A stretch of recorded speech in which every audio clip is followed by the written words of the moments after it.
Hi అండి. పిండి రుబ్బే పని లేకుండా దోశలు ఎలా వేసుకోవాలో చూపిస్తాను.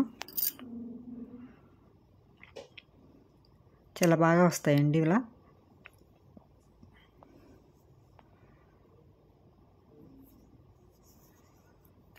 బియ్యం తీసుకున్నాను నేను, రేషన్ బియ్యం 2.5 సోలలు తీసుకున్నాను అండి. 1 సోల మినపప్పు వేసుకున్నాను. ఇవి బాగా కడగాలి.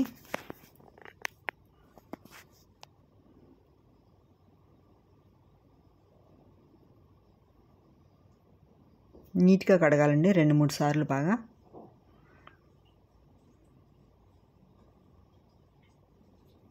తెల్ల వాటర్ వచ్చే వరకు కడగాలి.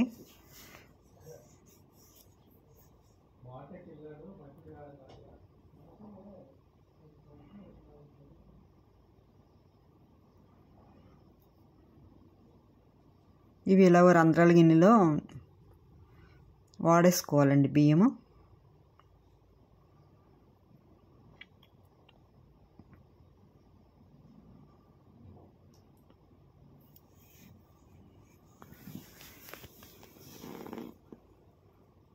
నీళ్ళు మొత్తం వాడిపోయిన తర్వాత ఒక 10 నిమిషాలు అలా ఉంచేస్తండి. నీళ్ళు వాడిపోతాయి. ఒక క్లాత్ మీద ఆరబెట్టేసుకోవాలి. నేనైతే నీడకే ఆరబెట్టానండి, ఎండకే పెట్టలేదు.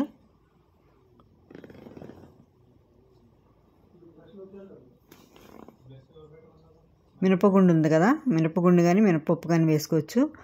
ఇది కొంచెము కరకరలాడేటట్టు, మామూలుగా కట్టకట్ట బాగా ఎండిపోవాలండి. అలా అయ్యే వరకు ఎండబెట్టుకోవాలి. ఒక 2 రోజుల్లో అయితే ఎండిపోతుందండి. ఇంట్లోనే మాకు ఎండిపోయినాయి. ఇప్పుడు ఎండ బాగా వస్తుంది కదా.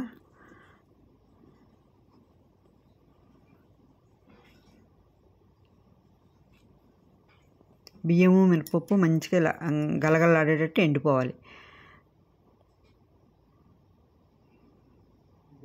దానిలో 2 స్పూన్లు మెంతులు వేసుకోవాలండి.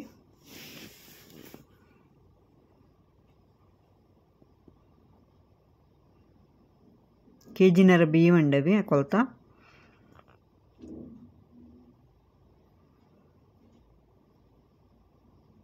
ఇవి మొత్తం మెంతులు మంచిగా కలిసేటట్టు కలుపుకొని మిక్సీ పట్టించేసుకోవాలి. మా గ్రైండర్ బయట గిర్నీ ఉంటుంది చూడండి, గిర్నీలో పట్టించుకోవాలి పిండి. ఇలా మెత్తగా పట్టించుకోవాలి.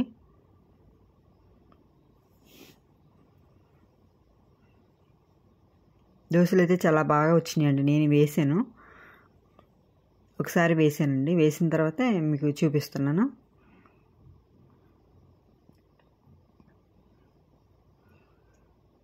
నైట్ నానబెట్టేసుకోవాలి.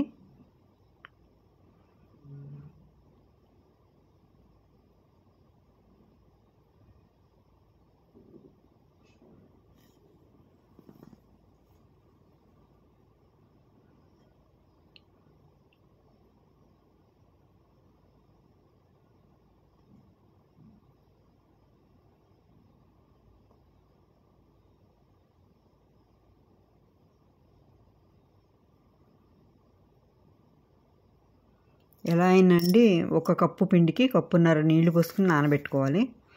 నైట్ నానబెట్టుకునండి మంచిగా కలిపేసుకుని పక్కకు పెట్టుకోవాలి. నేనైతే కొలిసి చూశాను, 1.5 కప్పు అయితే సరిపోతుందండి. తెల్లవారు ఇంకా కొద్దిగా వాటర్ యాడ్ చేసుకుంటే మనకు తెలుస్తుంది కదా దోశపిండి ఎలాగో అలాగా చూసుకోవాలండి. ఫస్టే ఎక్కువ నీళ్ళు పోసేసుకోవద్దు. 1.5 కప్పు పోసుకోండి. ఇంకా కొద్దిగా పడుతుంది, తర్వాత మనం దోశ వేసుకునేటప్పుడు కలుపుకోవచ్చు. చాలా బాగా వచ్చినాయండి. ఇలా మంచిగా ఉండలు లేకుండా కలిపి పెట్టుకోవాలి.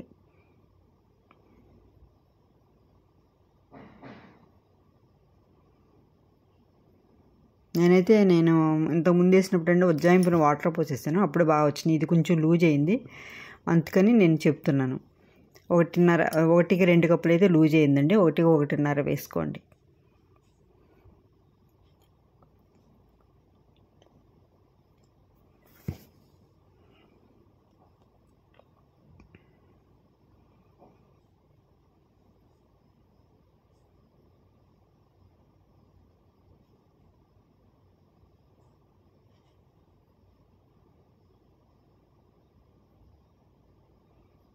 ఇలా చేసి పెట్టుకుంటే అండి పిండి మనకి అస్తమానం రుబ్బుకోవాల్సిన అవసరం లేదు.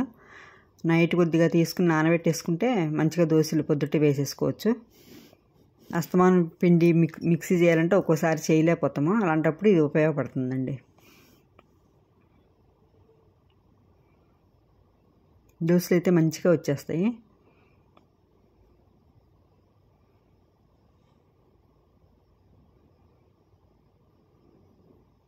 ఎలా కావాలంటే అలా వస్తాయండి. సన్నగా కావాలన్నా మంచిగా వస్తాయి, ఎంత సన్నగా కావాలన్నా మంచిగా వస్తాయి ఇవి.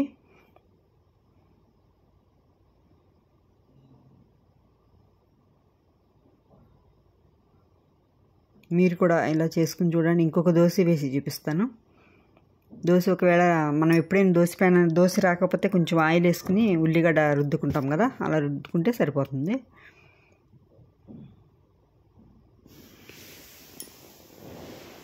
ఫస్ట్ సారి ఆయిల్ వేస్తే సరిపోతుందండి, తర్వాత వేయక్కర్లేదు. ఉల్లిగడ్డతో రుద్దేసుకోవచ్చు. ఎప్పుడైనా దోశ పైన బాగా హీట్ ఎక్కిపోకూడదండి. హీట్ ఎక్కిపోతే దోశ సరిగ్గా రాదు. కొద్దిగా హీట్ ఎక్కాలి, మరీ ఎక్కువ పొగలు వచ్చేటట్టు హీట్ ఎక్కిపోకూడదు.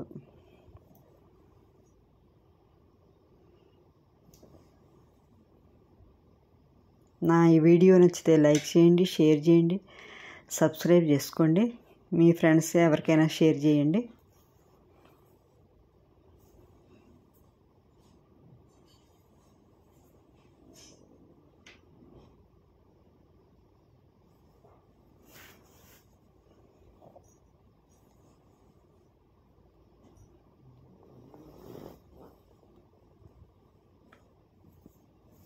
దోశలు అయితే చాలా బాగా వచ్చినాయండి. మళ్ళీ స్మెల్ కూడా మంచి స్మెల్ వచ్చింది. దోశలు వేసుకుంటే మామూలుగా మనం దోశలు వేసుకుంటేనే స్మెల్ బాగా వస్తుంది. ఇది ఇంకా బాగా వచ్చిందండి.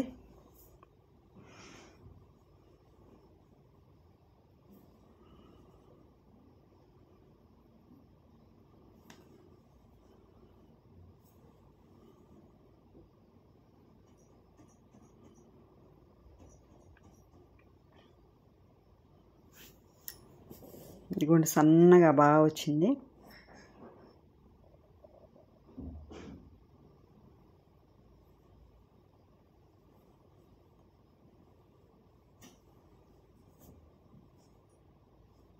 మీకు ఇంకా క్రిస్పీగా కావాలంటే అండి ఒక స్పూన్ అలా బొంబాయి రవ్వ వేసుకుంటే 1-2 స్పూన్లు